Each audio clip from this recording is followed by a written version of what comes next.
Las sombras de la conciencia, el velo descorrido, el mundo, tal como lo conocemos, no es más que una fina capa de pintura sobre un lienzo infinito de sombras y misterios. A menudo, el ser humano camina por la vida con los ojos fijos en lo tangible, en lo que puede tocar y medir, ignorando que a solo unos centímetros de su percepción, el aire vibra con presencias que no tienen nombre. Hay lugares donde el tiempo parece detenerse, donde el pasado se niega a morir y donde la mente, ese motor incansable de energía, es capaz de dar forma a lo impensable. Esta es la crónica de tres almas que cruzaron el umbral, tres historias donde el terror no provino solo del exterior, sino de la profunda conexión entre lo vivo y lo que jamás debió despertar. Parte humano. El centinela de los olivos. El campamento de verano en las profundidades del bosque mediterráneo siempre había sido un lugar de risas. Canciones alrededor de la hoguera y el aroma penetrante de los pinos y la tierra seca. Sin embargo, para Micaela, una joven de sensibilidad afilada como una cuchilla, aquel campamento de los scouts guardaba un peso que nadie más parecía notar.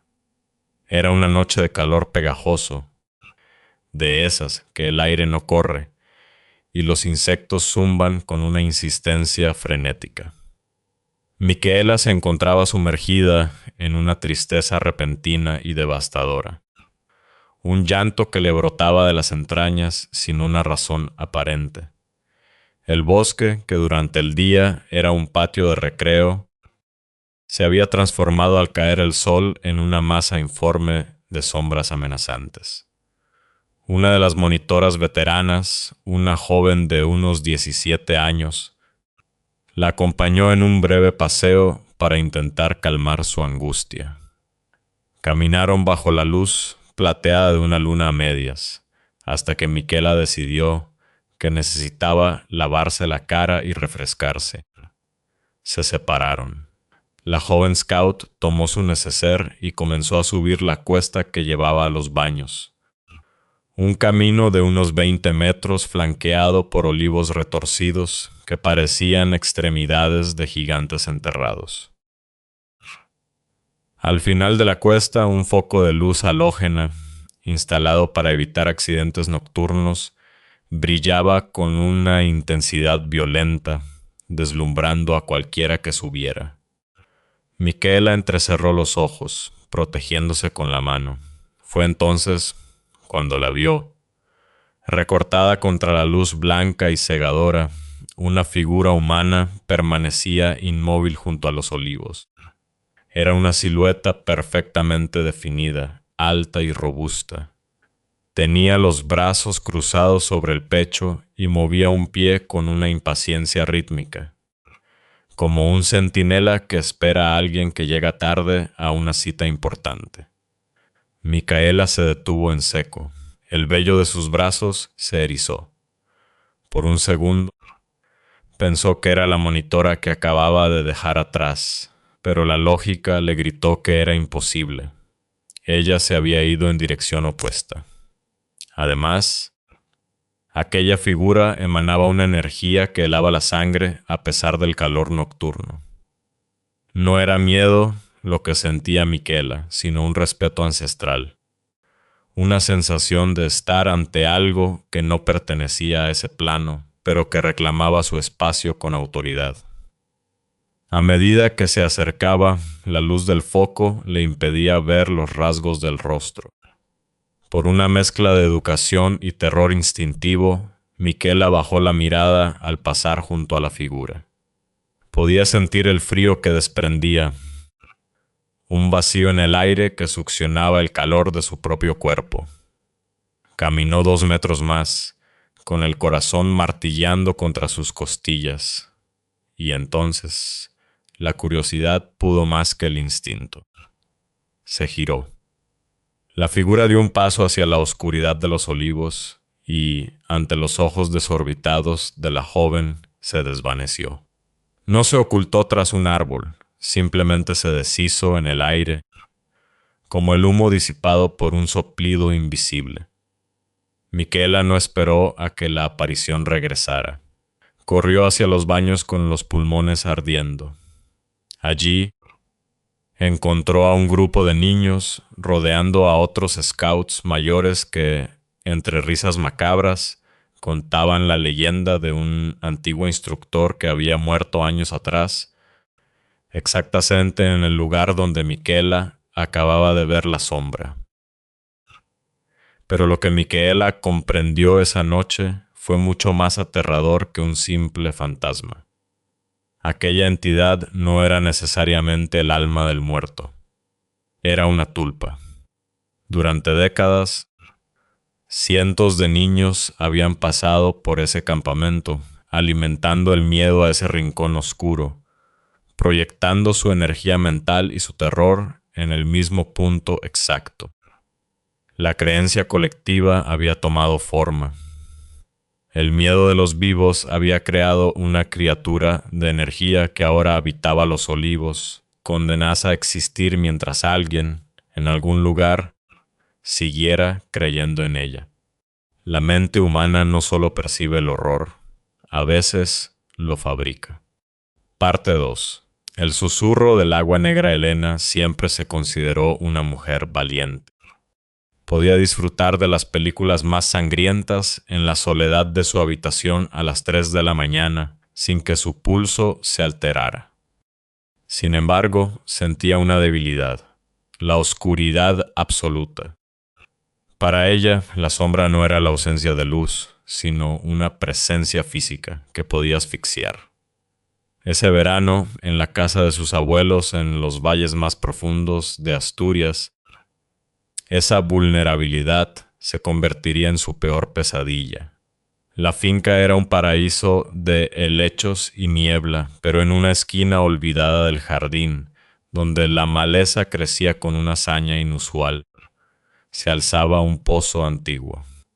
Era una estructura de piedra cubierta de moho, con una tapa de hierro oxidado que parecía sellar algo que no debía salir. Una noche, impulsada por una curiosidad malsana y armada solo con la luz de su tablet, Elena se escabulló de la casa. El jardín olía a tierra mojada y a flores nocturnas. Cada paso sobre las ramas secas sonaba como un disparo en el silencio de la madrugada. Cuando llegó al pozo, un escalofrío le recorrió la columna vertebral. Con un esfuerzo que hizo crujir sus músculos, apartó la tapa de hierro. El interior era un bocado de negrura infinita. Elena proyectó la luz hacia abajo, pero la claridad parecía ser devorada por el abismo. De repente, un golpe seco resonó desde las profundidades. ¡Tac! Elena retrocedió, su respiración volviéndose errática. Intentó convencerse de que era una piedra desprendida o un pequeño animal, pero entonces el aire trajo un sonido que la dejó paralizada. Elena, susurró una voz desde el fondo del pozo. Era una voz húmeda, quebradiza, como si las cuerdas vocales de quien hablaba estuvieran llenas de lodo. La joven se quedó petrificada. ¿Hay alguien ahí? Logró articular con un hilo de voz. Elena, baja. Repitió la voz, esta vez con una urgencia que rayaba en la desesperación. En ese instante, la cuerda podrida que colgaba de la polea comenzó a tensarse. Subía y bajaba rítmicamente, como si algo, desde la oscuridad más absoluta del fondo, estuviera trepando con una fuerza inhumana. Elena no esperó a ver qué saldría de allí. Corrió hacia la casa, entró y echó todos los cerrojos, ocultándose bajo las mantas mientras el sudor frío empapaba sus sábanas. A la mañana siguiente, el sol asturiano no logró disipar su miedo. En el porche trasero encontró una hilera de huellas mojadas. Eran huellas de pies descalzos, pequeños, que se dirigían desde el pozo directamente hacia la puerta de la casa. Elena se hizo la caló, intentando proteger su cordura hasta que días después, mientras se lavaba los dientes, la cámara de su tablet se activó sola. En la pantalla vio su propio rostro pálido y, justo detrás de su hombro, una figura blanca, con el cabello lacio y empapado cubriéndole la cara. Se giró, pero no había nada. Solo el olor a agua estancada inundando el baño. Finalmente confrontó a su abuelo. El anciano, con la mirada perdida en las montañas, le confesó la verdad. Años atrás, una joven del pueblo había caído al pozo. Se llamaba Elena. Cuando bajaron a buscarla, el cuerpo no estaba. El pozo era tan profundo que decían que conectaba con corrientes subterráneas que jamás devolvían lo que tomaban. Pero la entidad no se quedó en Asturias. Cuando Elena regresó a su ciudad, el horror la siguió. Comenzó con pelos largos, lisos y negros que aparecían en el desagüe de su ducha, a pesar de que ella tenía el pelo corto. Luego, las noches se volvieron un campo de batalla.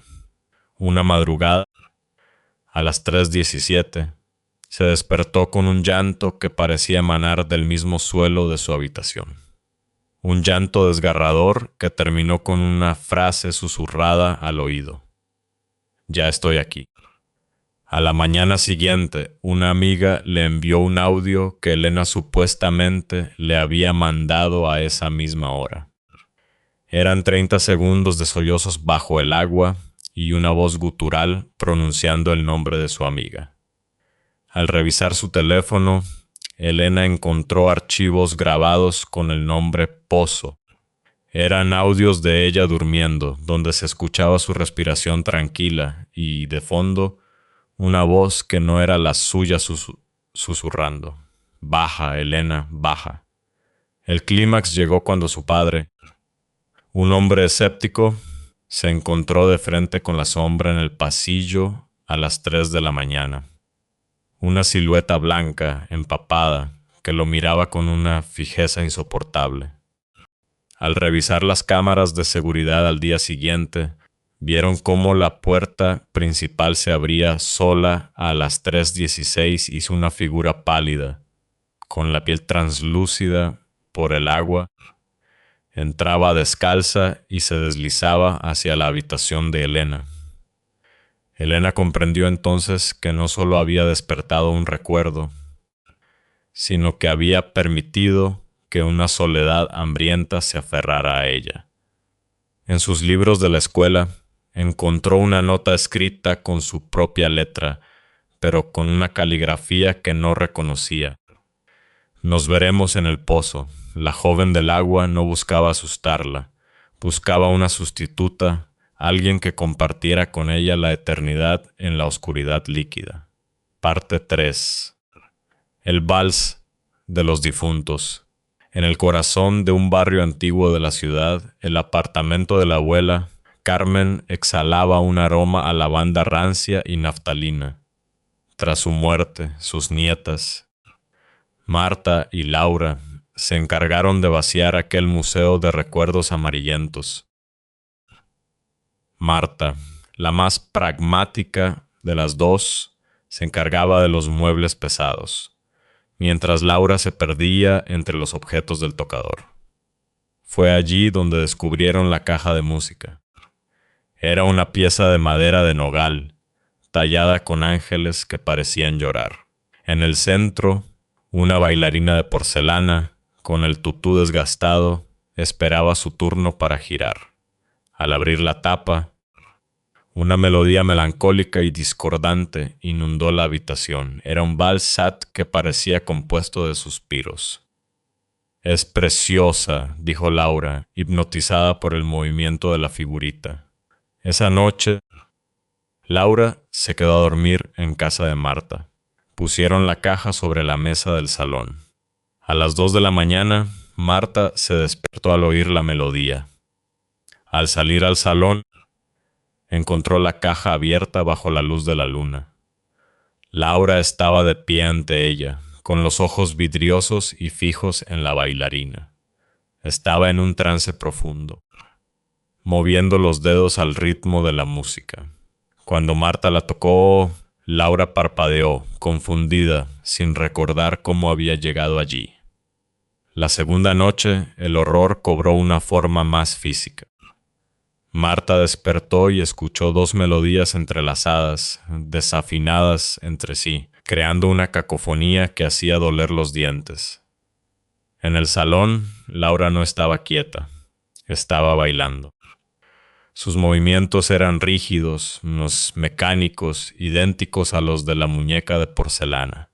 Tenía una sonrisa grabada en el rostro que no era suya. He soñado que era ella, confesó Laura al despertar, temblando. Estaba dentro de la caja. El espacio era pequeño y olía a madera vieja. Había una mujer bailando conmigo, y un hombre alto me decía que pronto estaríamos todos juntos para siempre. Marta, asustada, investigó la caja a la luz del día. En la base vio una inscripción casi borrada. Para mi querida Carmen, que baile eternamente conmigo. Con amor, Eduardo. Eduardo, el abuelo que Marta nunca conoció, había sido un hombre consumido por los celos. Incluso en vida no soportaba que Carmen sonriera a nadie más. Parece que la muerte no había apaciguado su posesividad. Había convertido aquella caja en una prisión, una trampa de energía para retener el alma de su esposa, y ahora, con Carmen muerta, la caja buscaba nuevas bailarinas. El acoso se volvió insoportable. Laura empezó a recibir llamadas a las 3 de la mañana. Tengo que bailar. ¿Me acompañas? Decía su propia voz al otro lado de la línea. Marta encontró una fotografía vieja de 1952 donde Carmen y Eduardo bailaban. En el reverso, la misma frase, bailando eternamente. La caja fue vendida junto con el resto de los muebles del apartamento, pero el vínculo no se rompió. Laura sigue teniendo sueños donde un salón infinito la espera. A veces, en las cenas familiares se queda paralizada, con los ojos perdidos, y Marta sabe que en ese momento su prima no está allí. Una parte de ella ha sido arrastrada al vals de los muertos, bailando al ritmo de una canción que nunca termina, en un salón donde los celos de un hombre muerto son las paredes que impiden la salida. Epílogo. El peso de lo invisible. Hay puertas que, una vez abiertas, no pueden volverse a cerrarse. Ya sea por el poder de la mente colectiva, que crea monstruos de la nada, por la llamada de un agua estancada que reclama un nombre, o por la melodía de un amor tóxico que sobrevive a la tumba, lo paranormal no es algo que se busca, sino algo que te encuentra cuando bajas la guardia. Aquellos que han escuchado el susurro en el pozo o el vals en la medianoche saben que la realidad es un velo muy fino, y a veces solo hace falta un descuido, una mirada curiosa o un objeto antiguo para que lo que está al otro lado decida que ya no quiere estar solo.